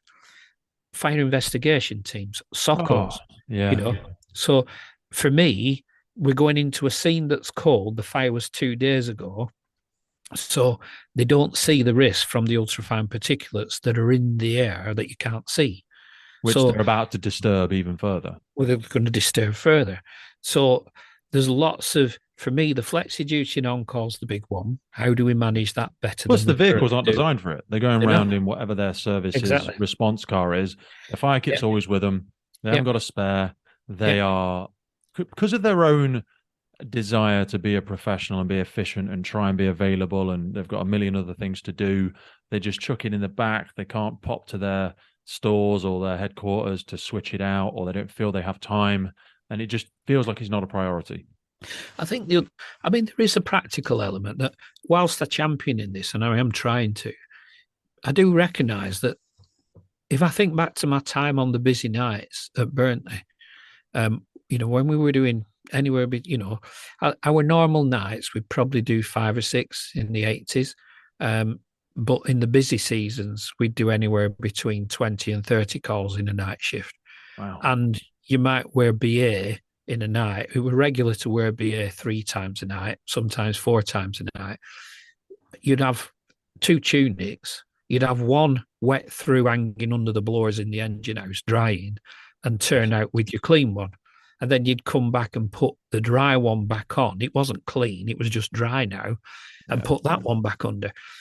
So the point is that there are a lot of stations still busy, still turning out a good few times in a shift. And whilst we're talking about being able to swap out for clean kit, etc., there is going to be a saturation point for how much we can do that. Yeah, that's the other side of that coin is companies rubbing their hands with massive pool stocks and all that sort of jazz. But also, this is where the work of Hunter Apparel, and I don't know how proliferated that work is. I mean, we've done a couple of episodes with them around their old CO2 decontamination and the quick turnaround times of that. Yep. Yeah, I mean the CO2 side of it with Hunter is kind of mirroring what's going on over on the continent. In that it's looking like it's probably one of the more effective methods. That seems to be, the idea that it is effective. And I have met the people from Hunter when I was at the wildfire conference. So anything that speeds it up.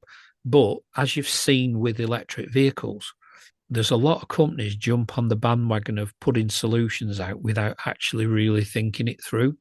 And it's just like they can see there's a concern, so let's do this.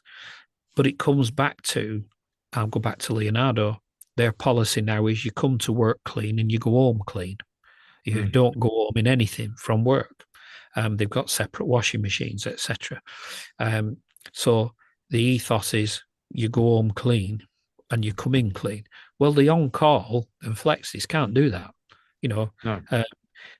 On my last flexi duty weekend, Christmas, I think I had 8 calls on Christmas Day. And sometimes, as you know, you redirect it from one to another. And if you're on a duty weekend, you've got a minimum officer roster.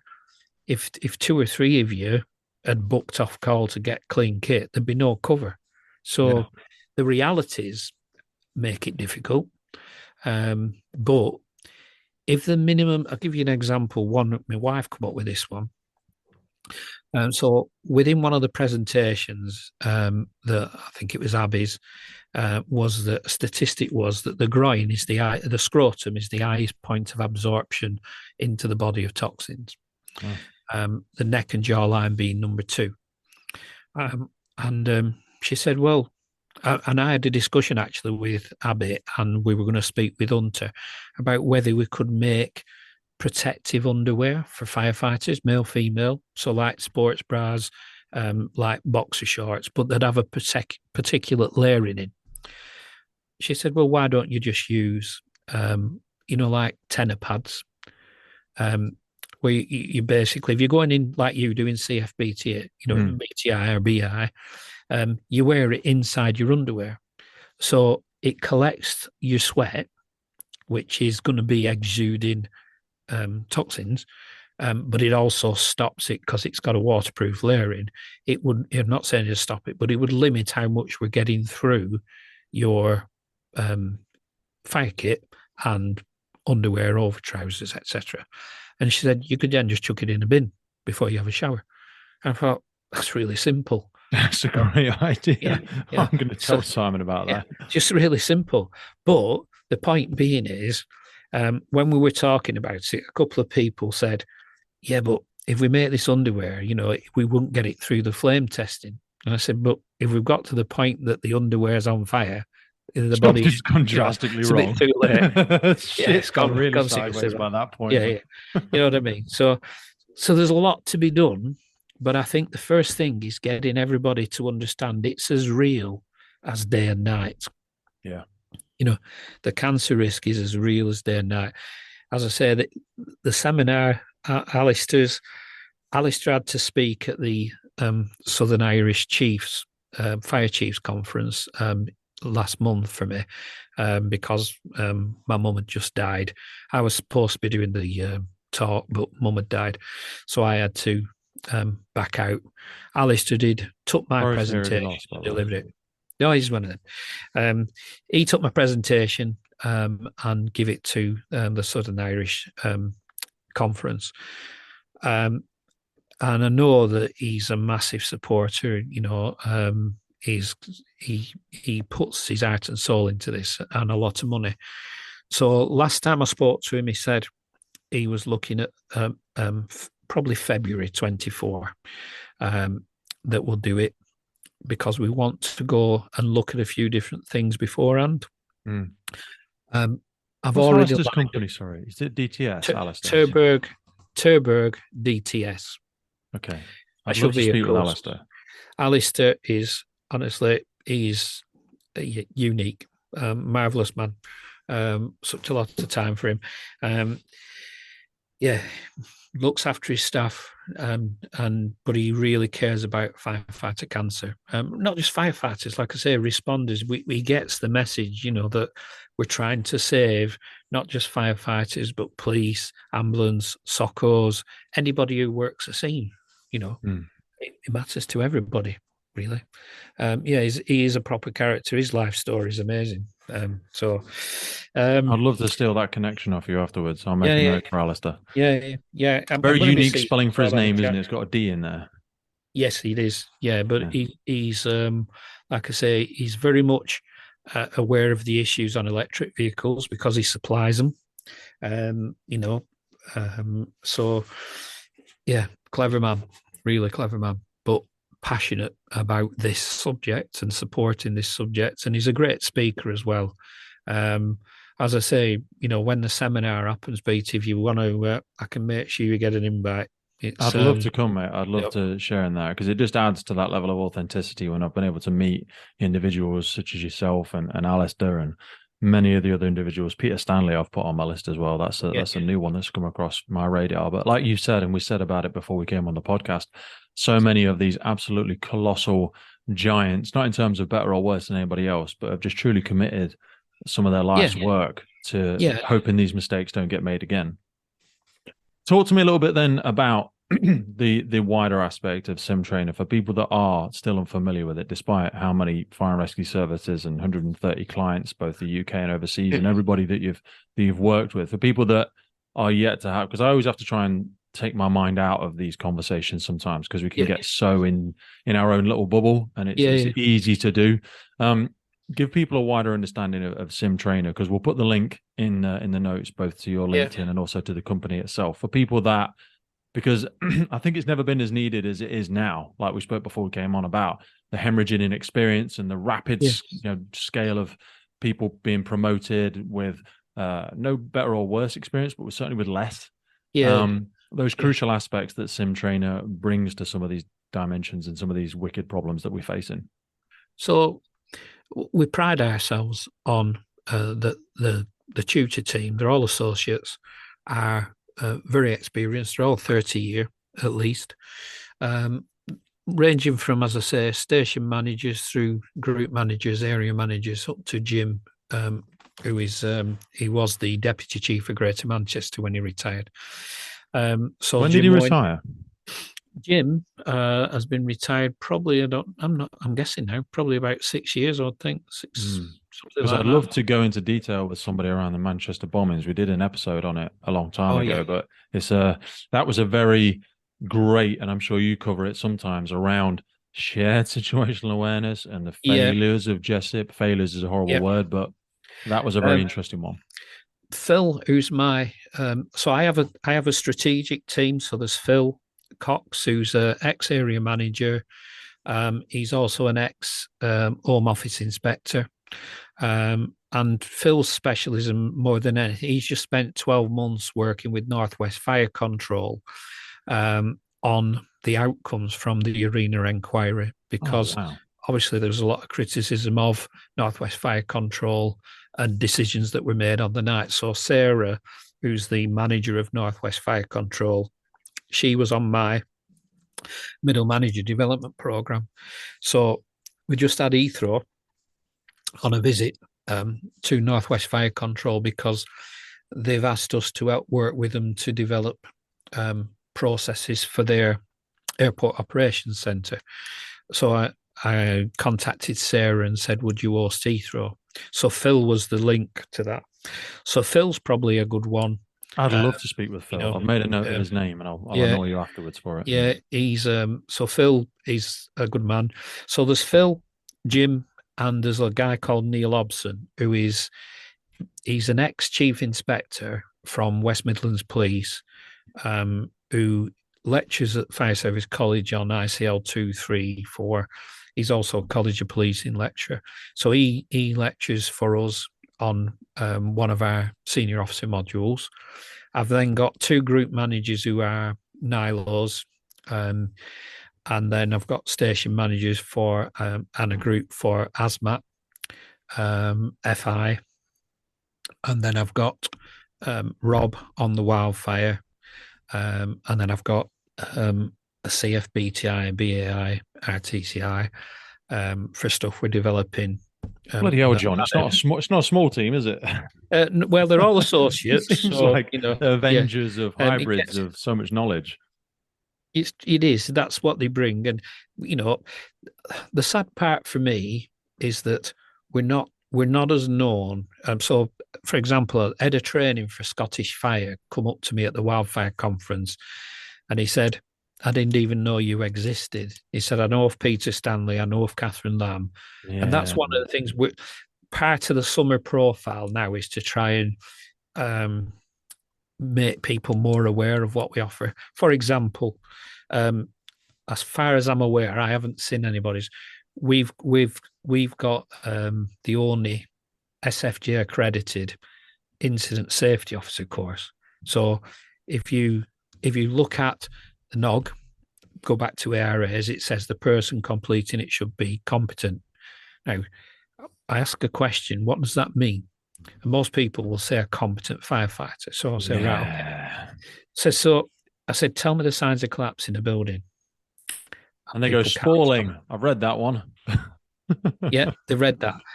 Does that make them competent? So we've got a 5-day course that we've designed, and it's gone through SFJ accreditation. And so it's got a section on EVs, and it's got a section on ASMATs, it's got a section on building construction. So that at least that person, if they're assigned as a safety officer on an incident, has got some input, 40 hours of input that's accredited.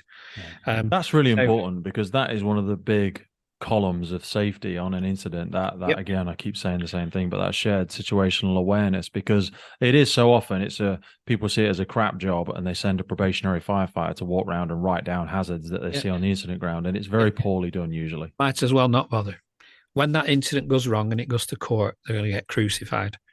And you've got to have the right. I mean, the last one on my team, I mentioned him, is a lad called Pete Hollingsworth. So we've just started a program in oil and gas at Stanlow Refinery. Peter was the head of response for the site for 20 years, so he's an oil and gas specialist. Wow. So we're well provisioned.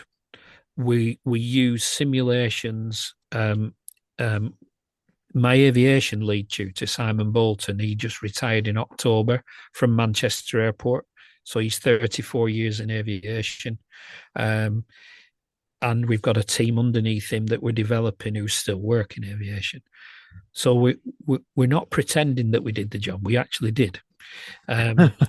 So we've a lot of courses that are SFJ. We were City and Guilds ILM. We were City and Guilds ILM for 6.5 years. I've probably command assessed probably 1,200 officers to date, I would say. We build simulations for sites. There's nobody knows Fire Studio better than me. I've been using it for 16 years. And when we show people have got Fire Studio, they go, oh, we've seen it, but we've never seen it look like yours, you know, and that's because, you know, I put a lot into mine. You've got to We've know got, how to use it, haven't you you? do, you do. We do this so much in fire and rescue services. We buy a really Gucci product. Yeah, We don't know how to use it, and we yeah, use 5% of it. yeah, that's right. They just don't get it. I say that to them. You you're not getting it out of first gear. What you're doing, you're not getting it out of first gear. I always used to use Microsoft Excel as a very simple example. Yeah, That was so ahead of its time. It's such a yeah, colossal, flexible tool yeah, that most of us, and myself included, use very little of it. We have a yeah. Microsoft trainer that I work with, and he does a 2 day course on it, and Yeah. it absolutely explodes your mind. Oh And yeah. I think of the work that you do as a similar example of that. Yeah. Definitely. You've got so many um, aspects to it. When we show them the green screening, um, I mean we've got courses for silver duty managers who are non-fire service managers. So on the airports, at the oil company, these are people who, if you turned up as a flexi duty officer, as a middle manager on an incident, let's say at a refinery, they're the people you'd be working with. So we've taught them effective communication, decision making, JESUP, incident legislation, and their role in incident legislation. So we've got SFJ accredited silver and bronze for them. Mm. So we're always developing new stuff, and I think what Becky and Michael want to do is kind of increase our awareness in the local authority fire service to give people a choice. You've got the college, they know of the college. They've got Peter Stanley, they've got Catherine Lamb, and they've got Artemis, Mark Taylor, and Tony Prosser. Well, there's us. We're not known like the other four, so we need to make people aware to give them a choice and say, you know what, let's see, because we have a really good name for what we deliver. Mate, I think the work that you guys do is colossal. And like you say, despite the fact you've been doing it so long, it really is just finding the right way. And that's where I've seen, the difference between the podcast and things like Fire Magazine, because there's been a load of people try and do other things and other ways of getting their names out there. But sometimes they try and do it in such a professional manner, whether not saying that the podcast is unprofessional, but it doesn't land. It just becomes white noise in the corporate Yep. world. And that's where it's been really sad that the podcast is as popular as it is, because we just get over ourselves a little bit. And, your conversation now is what I would argue one of the best sales tools for the true articulation of the value of SimTrainer, but also the colossal wealth of knowledge that sits behind that brand name, because you've not just gone out and tried to bastardize something from another sector with people that don't have that authenticity of having been there and done it. And in your personal examples, paid the cost of not getting it right, because that humility and that honesty is actually quite rare as well. Sometimes people develop courses and companies and talk from upon high as the god of knowledge, and that can be quite disengaging as well. Yeah, I mean, on the supervisor course, you mentioned about investigations. We now forged a relationship with the Air Accident Investigation Branch. So they come and talk on our supervisor course, and between together, we're going to develop a new course that will jointly be delivered by us. We have the RAF coming in on the course, one of the RAFLOs, and he's already looking at improving what he does for us. So that's linked us in with now, because we've worked with the AIB. They've now got a connection to the marine accident investigation because they're in the same building. So they're going to be coming on to the seminar.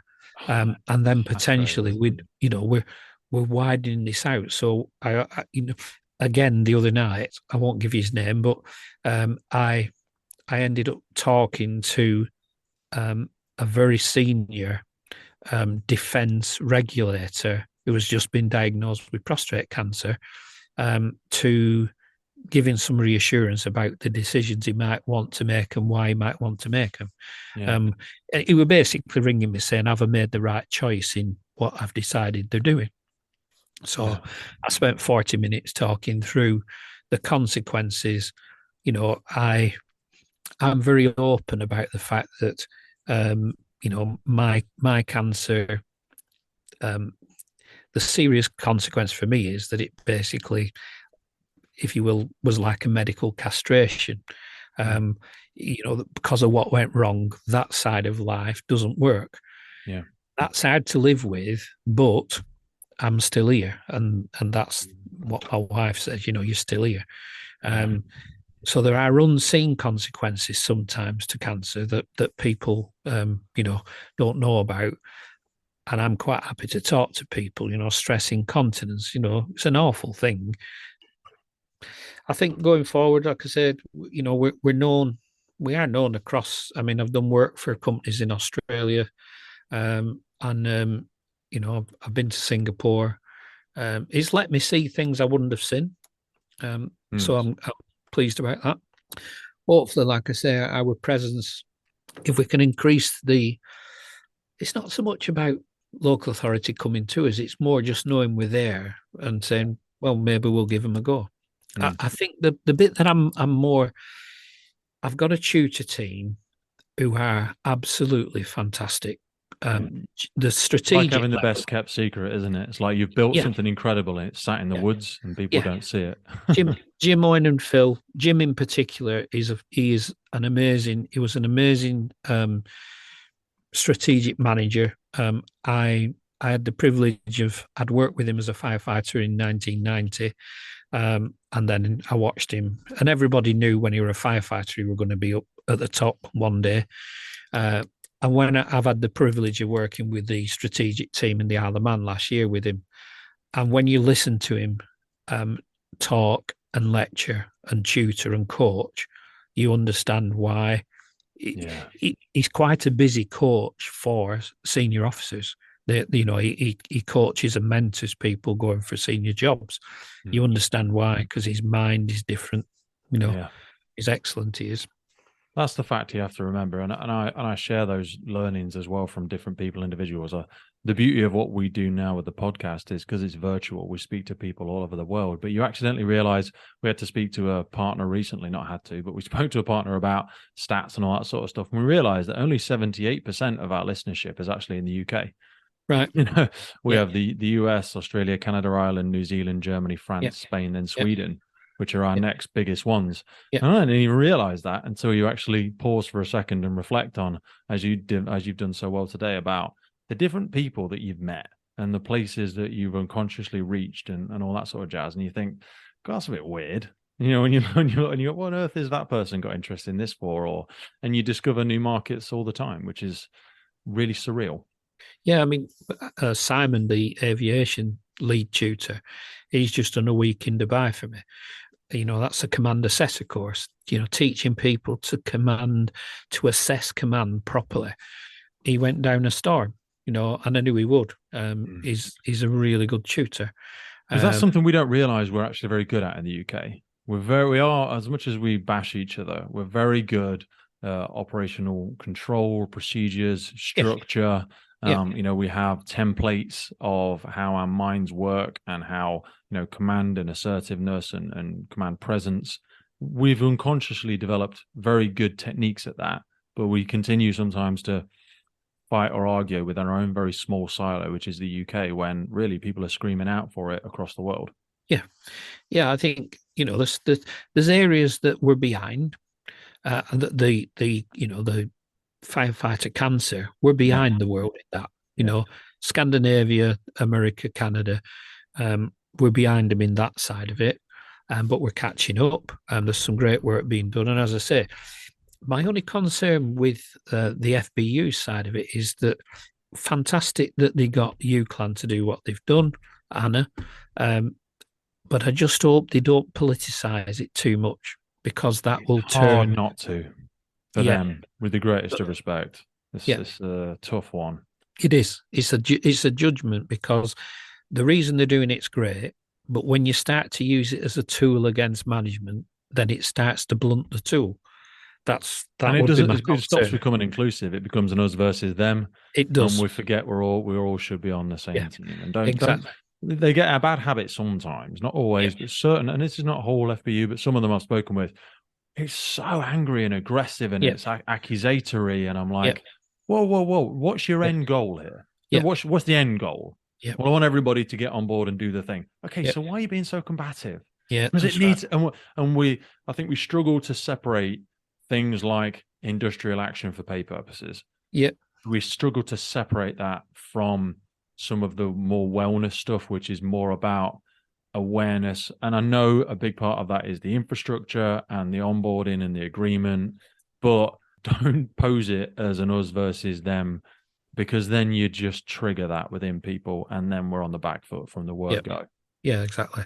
Just taking you back a minute, Pete. You remember the video clip when I said about on call, the factory fire? Yes, we're going to link that for Yes. people. It's on your YouTube page. We'll put that in the notes.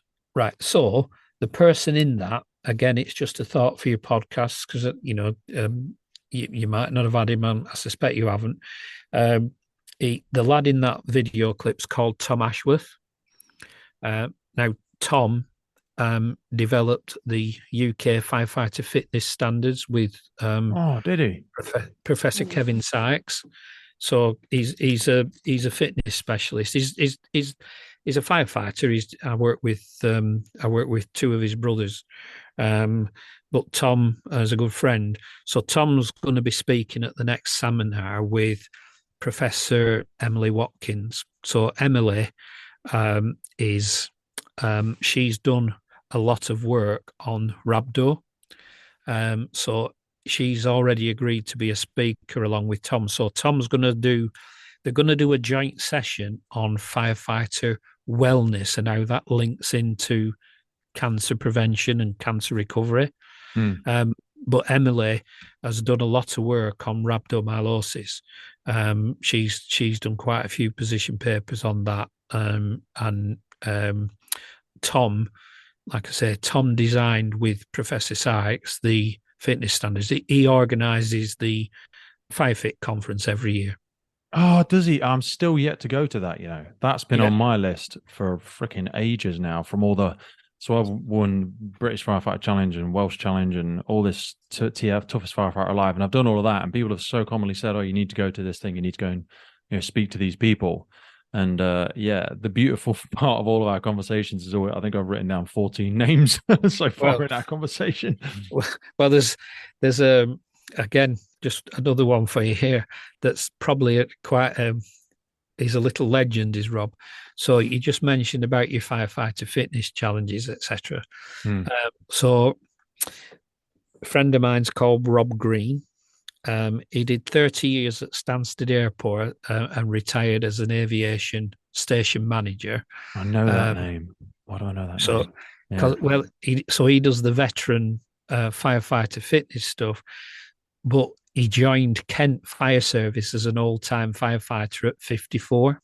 Rob, we've had him on the podcast. We haven't released Have his you had him on? episode yet. Yeah. Absolutely. I feel really bad because we recorded his like 5 or 6 months ago, and he's on. We've got 20 something episodes on the hard drive waiting. Yeah. Rob is incredible. He's literally just come back from Germany. Yeah, that's right. Love that guy. Yeah, he's fantastic. He's Rob. He's at the seminar, Such a legend. Again, to retire and come back as a recruit. You're just like, what a classic act. There's just that shows the absolute passion for the job in that person. It's just a character, but I always get on well with him. So, but I mean, again, what I'll do after, I'll send you an email, just introducing you to the people I've mentioned. I'm going to make a big list and ask you for all of them. So, it's if fine. you can give me that first introduction, that would be incredible, mate. So, what I wanted to just do, because I know you mentioned it earlier on, if it's all right, please do. Just find it. I'm just going to mention this about rhabdo. So, Emily did a lot of work on this, and you can look it up online. It's there to be looked up. Rhabdomyolysis. The concern that she had is, especially because she did a lot of work with CFBTIs and BAIs, is that repeated exposure to heat. Yeah. The fact that yourself, you're chucking a set on and off all day, every day, and basically, what that creates. Some great framing for people on this, because people may have heard of rhabdomyolysis from a gentleman. There's a book called Can't Hurt Me. So a guy called David Goggins wrote a book called Can't Hurt Me. And he suffers with rhabdo. He suffered rhabdo twice. when Right. he's been doing world record attempts. And rhabdomyolysis, for people that are unfamiliar, so it's a very serious medical condition that can genuinely be fatal or result in permanent disability. And it occurs when like damaged muscle tissue releases its proteins and electrolytes, but actually into the blood, because the muscle can't tolerate them anymore, and the substances damage the heart, kidneys, and cause permanent disability or death. Yeah, that's right. Well, she's done a massive amount of work, working really closely with BAIs and CFBTIs. The one thing that I think we should be doing in the UK, out of all the work that's come so far, and it would be an easy win, is actually logging exposure times.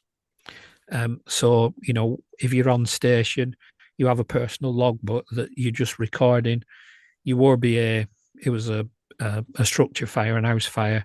You were in BA for 25 minutes. You know, it's just like a simple logbook, because that's pretty standard now in America and Canada, you know, like a, you know. Yeah, but that has multiple applications as well, doesn't it? Because then from exposure levels to toxins and, you know, level of heat exposed to and time and all that sort of stuff, that would be such a valuable piece of data for CPD and health and wellness. Yeah, you'd be putting 25 minutes, very hot fire, moderate fire, you know, no fire, you know, some of those incidents where you've just you got could get the information no as well, because, you know, people look at the thermal imaging cameras when they're in the jobs, so just mentally log what it's at and write it down. Going forward, you know, it's that part of things. Exposure is part of the outcomes from some of the work in the States.